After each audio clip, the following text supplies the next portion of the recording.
Hi guys, this is Alea Jen and welcome back to my YouTube channel. So for today's video, ang daming nagtatanong kung paano nga ba kuha ng Hong Kong ID. So meron pa palang nagpapa-shoutout sa akin. Sorry, nakalimutan ko na. Ang dami kasi, alam nyo guys, ang daming mga subscriber ko sa YouTube na nagchat-chat sa akin sa Facebook. And hindi, grabe yung iba, napaka-ukot talaga. Alam mo yung magtanong, sasagutin mo, may tanong, sasagutin mo, hanggang sa hi lahat! Pati, oh my God! Hoy! Pare-pareho tayo dito! Nagtatrabaho ako! Ayan, so, hindi lang kayo isa yung ini-entertain ko, marami kayo, siguro everyday 20, kaya swerte nyo na pagka na-replyan ko kayo kaagad, pero yung iba nangihingi ako ng sorry kasi matagal kong ma-replyan, nasa spam sila. Ayun, so, may isang nagtanong sa akin about Hong Kong ID, nakalimutan ko na naman yung pangalan niya, kasi tuloy-tuloy ako mag-vlog guys, nilalagay ko lang dyan yung cellphone, and then, pag natapos ko yung isang vlog, click ko lang yan, vlog uli ako.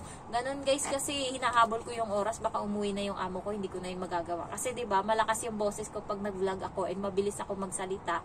Ayaw ko kasi ng paligoy-ligoy, ang daming arte pag nagba-vlog. Gusto ko direct na talaga and na-explain ko ng maigi kung ano yung pwede kong ma-explain para naman may pakinabang yung pag video ko. Gusto ko yung mga viewers ko is meron silang napupulot na aral. Ayan. So, paano nga ba makukuha yung Hong Kong ID? Guys, may nagtanong din sa akin kung ano nga daw,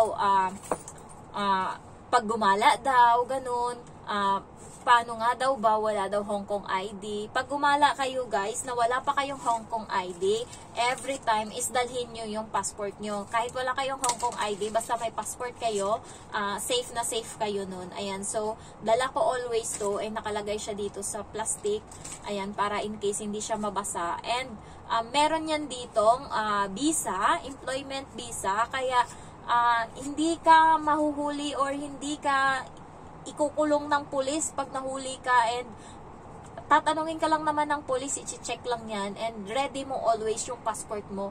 And pag nakita nila na meron kang ganto and hindi ka dito tourist na nag-overstay, ayan, so walang problema yan. Kanina pala guys, galing ako sa agency ng Fort Trees Hill na MTR. So merong lalaki doon na matangkad, and then normal lang siya. Nagulat kami is tinapik siya ng pulis, 4 na pulis, 2 yung tumapik sa kanya and inimbitahan siya dun sa gilid. So napakakalma lang ng reaction niya. Pinaganon siya ng pulis, ayan, may bag siya dito, pinaganon siya ng pulis, and then ganon siya, and then chinek yung bulsa niya. So dito guys sa Hong Kong, law nila na pag sinita ka ng pulis, hindi ka pwedeng umalma, hindi ka pwedeng magalit. Law nila na kapag chinek ka ng pulis, wala kang gagawin kundi sumunod and manahimik. Hindi katulad sa Pilipinas, pag chinek ka, magwawala na yung ibang chinek, 'di ba? Nagwawala na. Do you have warrant of arrest? Do you have ganto paper, ganyan? Ang dami, 'di ba? Nagvi-video pa yung iba. So 'di ba ganun yung reaksyon ng mga Pilipino, lalo pagka yayamanin, magi-English agad 'yan. Ayan. So dito guys, iba. Karapatan talaga ng mga pulis na i-check isa-isa kapag meron silang napansing kahina-hinala sa iyo. So nila yun dito, parang law nila, sumunod kayo, ganun. So wala kang karapatang umalma pag chinek ka ng pulis. Ayan.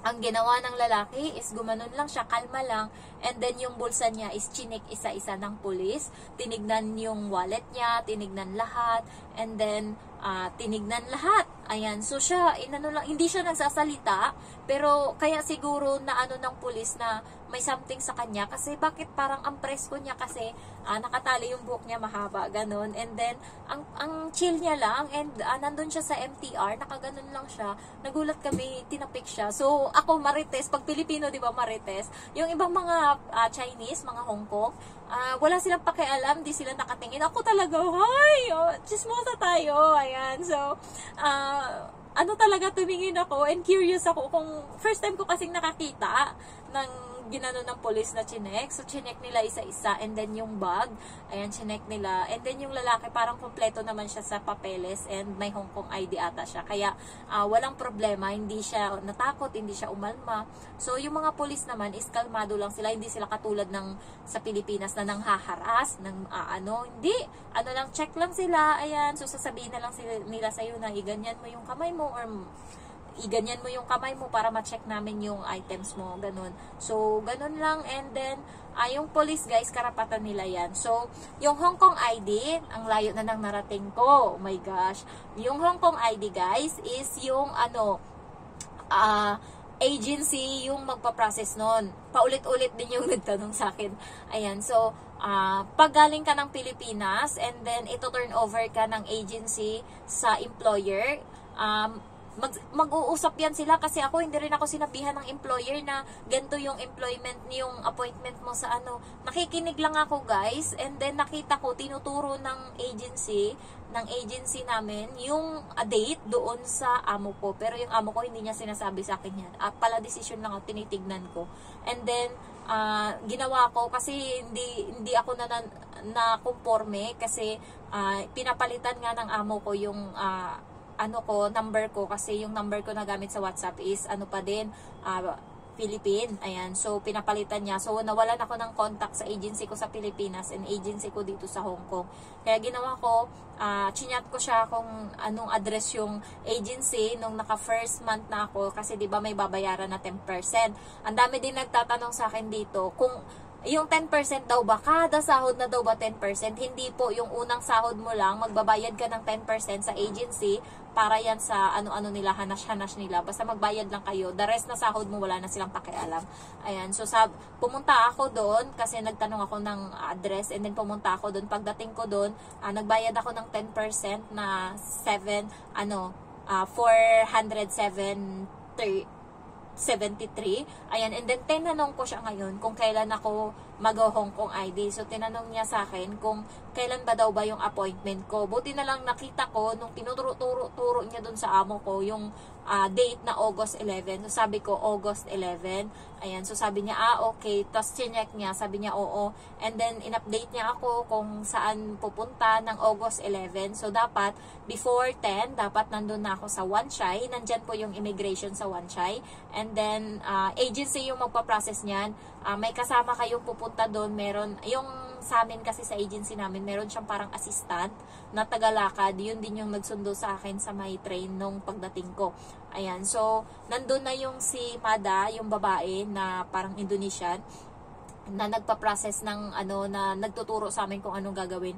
Binigay niya sa amin ngayon yung, dalhin nyo yung kontrata nyo, guys, yung passport nyo, and then dinala ko na din kahit yung PIDOS, yung OWA ko, pero hindi na pala kailangan yun. Kontrata lang, tsaka passport.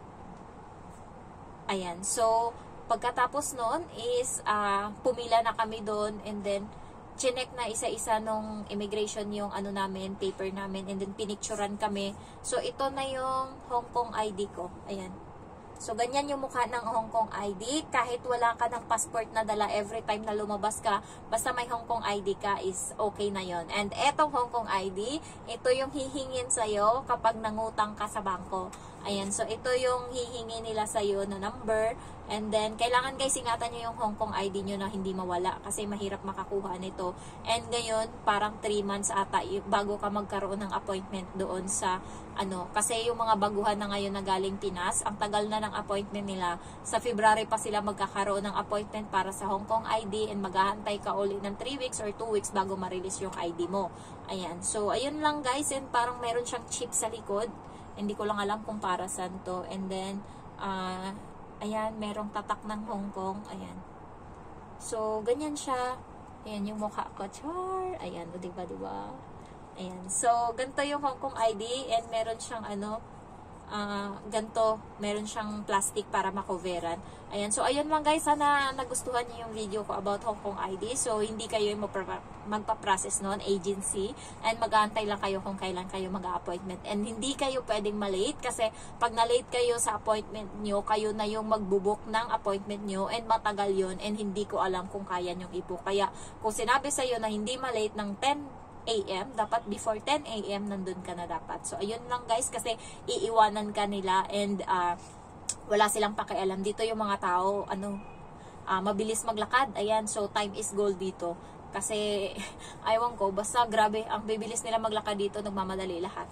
Ayun lang guys, and then if you're new to my channel, don't forget to like, to comment, and then to subscribe. Thank you so much for watching. Bye-bye!